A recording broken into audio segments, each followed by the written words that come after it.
Hi, this is Jana Tarjeft. I'm a family nurse practitioner that focuses on functional medicine approach. And today I would like to talk about the birth control to regulate periods. There is no doubt that we women were able to do a lot of things due to the invention of the pill or hormonal patch or combined some kind of contraceptive method that helped us to achieve more, to graduate colleges and universities, to become doctors, nurse practitioners, and a lot more. We also can plan our family better, and we are in charge of our reproductive needs and desires. At the same time, it breaks my heart to see young girls who come to me and ask for birth control, or they are already on birth control, the pill in particular, to regulate their periods. While I can justify taking the pill and taking out other things too to control the reproductive needs, at the same time I don't see the reason to take the pill to regulate the periods. Recently there was a really great book that came out by Dr. Jolene Brighton, Beyond the Pill, and it talks about the post-birth control syndrome that a lot of women experience, unable to get pregnant or having tons of different symptoms emerge after they try to stop the pill.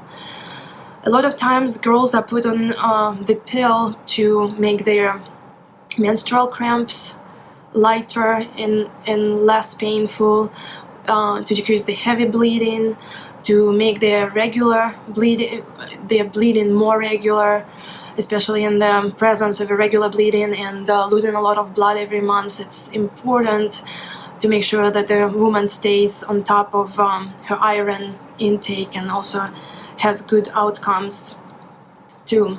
Nevertheless, a lot of times pill is used just to cover up symptoms.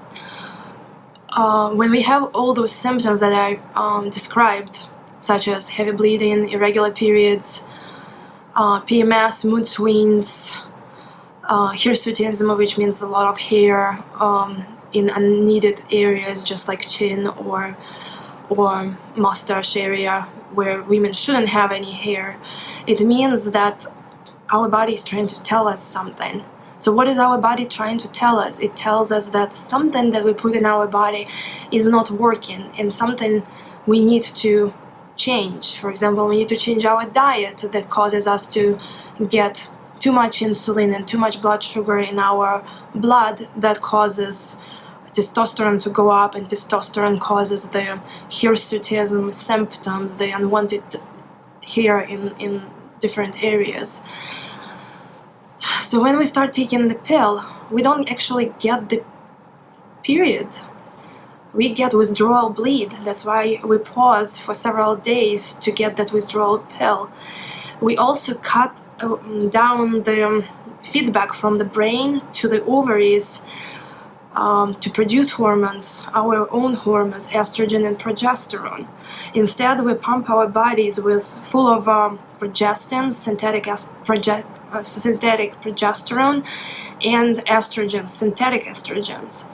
I don't see why they cannot make a pill that's made out of bioidentical estrogen and progesterone that don't cause such severe side effects if they are taken in the right dosages, such as deep vein thrombosis, strokes, pulmonary embolism, when the clots go from your blood right into your heart or into your lungs or into your brain.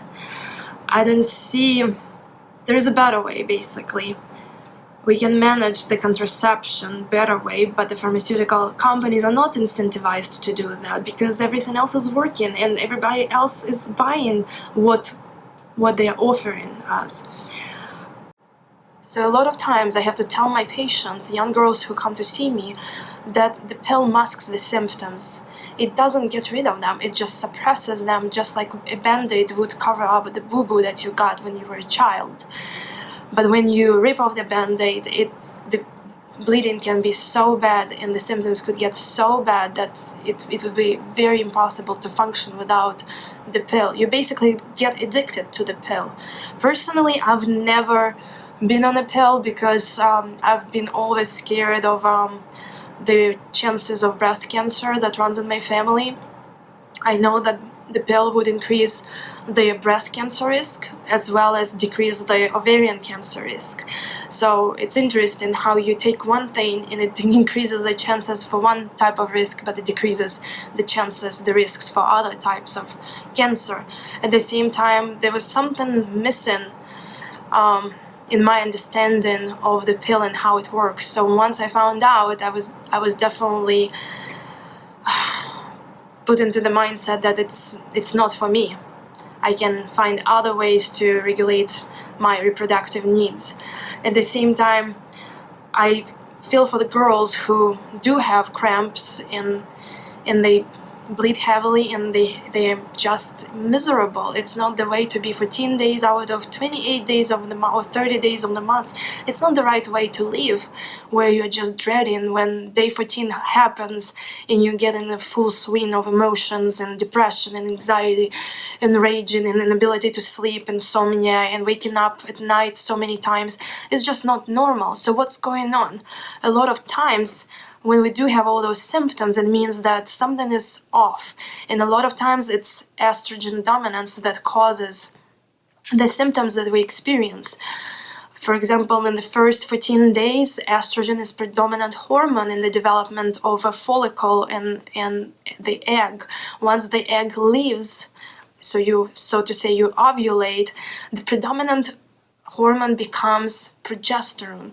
Well, unfortunately, due to a lot of reasons, our estrogen stays high for a longer time than needed, and our progesterone doesn't rise and doesn't make up the beautiful estrogen to progesterone ratio.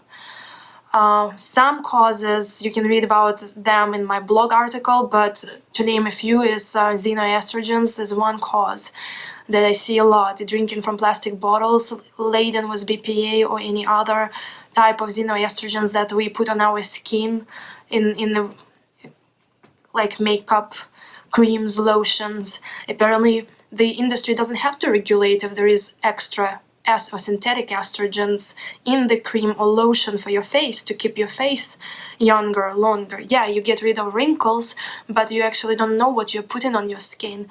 So that's xenoestrogen component, which is foreign estrogens. The other component is ubiquitous constipation.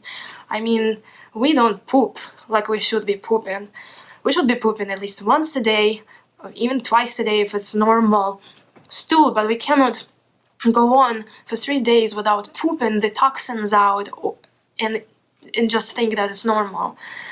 And the third big reason would be hypothyroidism. It gets unrecognized, undertreated, it messes up with your hormones, and it makes a lot of things really wrong in your body, and there is no way around it unless you fix that hypothyroidism or subclinical hypothyroidism with nutrients, minerals, vitamins, and in some cases you may need some thyroid hormone to support your thyroid. But unless you fix that, you may still have cramps, irregular periods, and so on and so on. You may have regular periods, but you still may not ovulate, and you won't even know about it until you try to get pregnant, and you cannot. So from my experience, when I was 25, I had all those above symptoms. Just please don't come up to me. For 14 days, you cannot talk to me, you cannot look at me, you cannot do anything. I was able to keep my functionality, but when I come home, it was very hard to function unless I'm all alone, and please don't bother me. And I was surprised that I could fix all of those symptoms. I have no cramping, no heavy bleeding, my period is very regular, and it's awesome. It doesn't have to feel like you are struggling or suffering your whole life. So when they say that your period will get better with age, no, it's opposite. They say that the period will get less painful with age. Well, a lot of times it's opposite. If you don't do anything, the period will not get better with age. It will get only worse and worse, and it could be also due to the lack of nutrients and vitamins that your thyroid needs. And also if you're taking the contraception just like the pill, combined contraception, you deplete yourself of tons of vitamins and nutrients such as B vitamins that are necessary to get rid of that extra estrogen floating in your blood. So what my bottom line is, anyone who comes to me and asks for period regulation or any other problems that they may experience, first of all, checking fasting insulin is the must. Testosterone, free and total, is the must. Just basic CMP, CBC, those are very cheap lab tests that one can run even themselves. Hopefully you can interpret them too, but and the full thyroid panel. Doesn't matter what thyroid shows. Almost basically everyone starts on the complex B vitamins by a reputable company, and magnesium, because we are all deficient. Sometimes just those two things help a lot. And if there is no underlying thyroid or hypothyroid deficiency, we can see great improvements just within 2-3 cycles. Periods get better because B vitamins help excrete extra estrogen from your body. And magnesium helps to regulate your moods and do a lot of other things, decrease your anxiety, help your heart function better, and just you feel calm and at ease. So I would recommend starting there, and then if you can do the labs, you can do them on your own. There are a lot of interpretation blog articles that a lot of people post, including me, that you can try to figure out if you need to see a doctor for thyroid hormone replacement, or you could try to do it with the natural vitamins and minerals. So that's my gist and my understanding of the birth control, and if you need it, definitely take it to prevent the pregnancy. But if you choose to do that, definitely supplement with B vitamins and magnesium, because the birth control will deplete them. So anyway, that's all for now. Ask me your questions. I would be happy to answer most of them. Okay, bye.